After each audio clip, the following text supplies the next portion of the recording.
Hello అందరికీ. So, ఇప్పటికొచ్చి Vizag ఎప్పుడు వెళ్ళలేదనమాట. ఈసారి ఛాన్స్ వచ్చింది వెళ్ళడానికి. అది కూడా ఫ్రెండ్స్‌తో. సో, ప్రియాంక, నేను, ఆంటీ అయితే వెళ్ళాము. సో, ఈరోజు మా ప్రయాణం అమలాపురం టు వైజాగ్ అనమాట. సో, మాకు ఛాన్స్ రానంత వరకు సైలెంట్‌గా ఉన్నాం. ఇంకా ఛాన్స్ వచ్చింది కాబట్టి ఎందుకు ఊరుకుంటాం చెప్పండి. అందుకే వెంటనే ఆర్‌కే బీచ్‌కి వెళ్ళిపోయాము. సో, జర్నీ చేసిన వెంటనే వెళ్ళిపోయాము. అందుకే ఫేస్ వాష్ లేదు, ఏం లేదు. జిడ్డు మొఖాలతో ఉన్నామనమాట.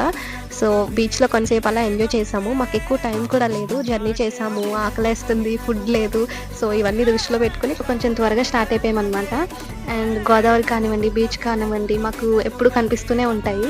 కానీ వైజాగ్ బీచ్ అంటే కొంచెం స్పెషల్ కదా! అందుకే బాగా ఎక్సైట్ అయ్యామనమాట. సో, నైట్ అయ్యేసరికి క్రౌడ్ బాగా ఎక్కువొచ్చారు.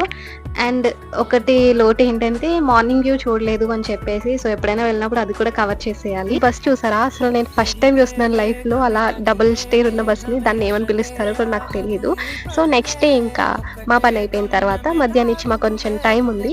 అందుకే జూకెళ్ళామనమాట. ఎవరి సజెషన్ తీసుకోకుండా మాకు మేమే సెర్చ్ చేసుకొని ఫోన్‌లో వెళ్ళిపోయాము. స్టార్టింగ్ అయితే అసలు యానిమల్స్ ఏవి కనిపించలేదనమాట. వెళ్తున్న కొద్దీ అప్పుడు మెల్లమెల్లగా ఒక్కొక్కటి కనిపించినియి.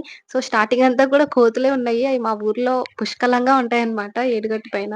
సో, ఫస్ట్ అయితే కోపమొచ్చింది. ఏంటసలు ఏవి లేవు, టైం వేస్ట్ అయిపోతుంది అని చెప్పేసి, ఆ తర్వాత మెల్లమెల్లగా ఒక్కొక్క యానిమల్ కనిపించింది. దీన్నేమని పిలుస్తారో తెలీదు నాకు. గొరిల్లా అంటారా? చింపాంజీ అంటారా?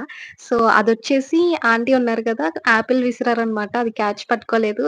సో, కిందకెళ్ళి తెచ్చుకొని తింటుంది. అలా ఒక్కొక్క యానిమల్ అయితే చూసామనమాట.